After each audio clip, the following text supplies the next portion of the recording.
Hi all, welcome to Round About Case YouTube channel. எல்லாரும் எப்படி இருக்கீங்க? நல்லா இருக்கீங்களா? ஒவ்வொரு நாளும் ஒவ்வொரு கோயிலை பத்தி டீட்டெயிலா இந்த சேனல்ல பார்த்துட்டு வரோம். இன்னைக்கு நம்ம பார்க்க போற திருக்கோவில் திருவாரூர் மாவட்டம் கரைவீரம் எனும் ஊரில் உள்ள அருள்மிகு கரவீரநாதர் திருக்கோவில். இந்த கோயிலை பத்தி டீட்டெயிலா தெரிஞ்சுக்கலாமா? இத்தல இறைவன் சுயம்பு லிங்கமாக அருள்பாலிக்கிறார். சிவனின் தேவார பாடல் பெற்ற 274 சிவாலயங்களில் இது 154வது தேவார தலமாகும். இத்தல விநாயகர் ராஜகணபதி என்ற திருநாமத்துடன் அருள்பாலிக்கிறார். அமாவாசை நாட்களில் பெண்கள் கௌதம முனிவர் ஜீவசமாதியில் உள்ள தல விருட்சத்திற்கு தண்ணீர் ஊற்றிவிட்டு பின் பிரம்மபுரீஸ்வரரை வழிபாடு செய்கிறார்கள். இதனால் அடுத்த அமாவாசைக்குள் திருமணம் நிச்சயமாகும் என்பது நம்பிக்கை.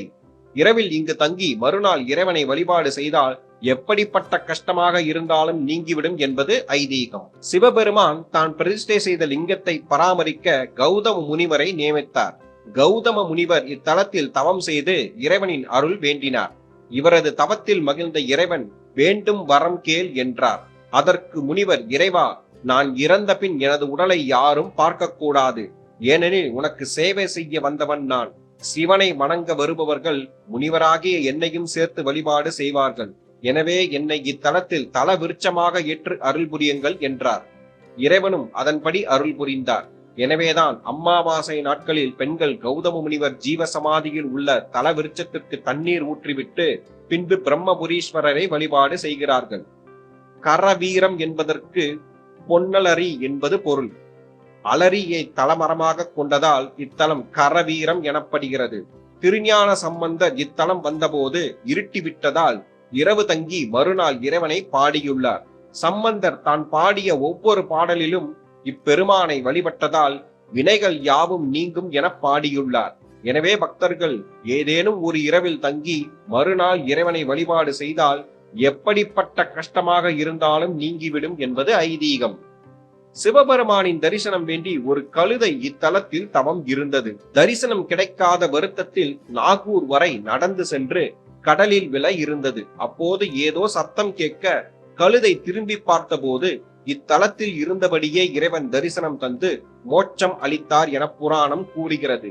எனவேதான் சிவனின் எதிரில் கொடிமரமும் நாகூர் வரை வீடுகளும் கிடையாது. இத்தலத்து சிவபெருமான் கழுதைக்கு மோட்சம் அளித்துள்ளார். எந்த உயிரினமாக இருந்தாலும் உண்மையான பக்தி இருந்தால் சிவ தரிசனம் நிச்சயம் என்பதை இதன் மூலம் அறியலாம். இக்கோவிலின் தல வரலாறை பார்ப்போம். முன்னொரு காலத்தில் தேவ கன்னியர்கள் கைலாயத்தில் சிவனையும் சக்தியையும் தரிசிக்க சென்றனர். அப்போது அவர்கள் பார்வதியிடம், தேவி, தங்களுக்கு சிவபெருமான் கணவனாக உள்ளார், குழந்தைகளும் உள்ளது, எங்களுக்கும் திருமண பாக்கியம் தந்து அருள வேண்டும் என வேண்டினர். அதற்கு பார்வதி தேவி சிவனிடம், இறைவா, இதற்கு தாங்கள் தான் பதில் கூற வேண்டும் என வேண்டினாள். உடனே சிவபெருமான் காவிரியின் தென்கரையில் தானே லிங்கம் அமைத்துக் கொடுத்து அதை அமாவாசை தினத்தில் தேவ கன்னியரை வழிபாடு செய்ய கூறினார். தேவ கன்னியரும் அதன்படி செய்து பலனடைந்தனர் என தலபுராணம் கூறுகிறது. இக்கோவிலின் மூலவர் கரவீரநாதர் பிரம்மபுரீஸ்வரர், தாயார் பிரத்யட்ச மின்னம்மை, தலவிருச்சம் செவ்வரளி அலரி, தீர்த்தம் அனவரத தீர்த்தம்.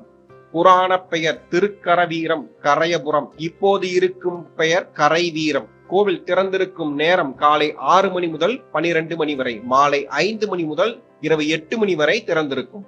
இக்கோவில் திருவாரூரில் இருந்து கும்பகோணம் செல்லும் வழியில் வடகண்டம் பஸ் ஸ்டாப்பில் இறங்கி கரைவீரம் கோவிலுக்கு செல்ல வேண்டும். அருகில் உள்ள ரயில் நிலையம் திருவாரூர், அருகில் உள்ள விமான நிலையம் திருச்சி. மீண்டும் ஒரு நல்ல பதிவில் உங்களை சந்திக்கிறேன். இந்த வீடியோ உங்களுக்கு பிடித்திருந்தால் லைக், ஷேர், சப்ஸ்கிரைப், கமெண்ட் செக்ஷனில் கமெண்ட் செய்யவும். நன்றி, வணக்கம்.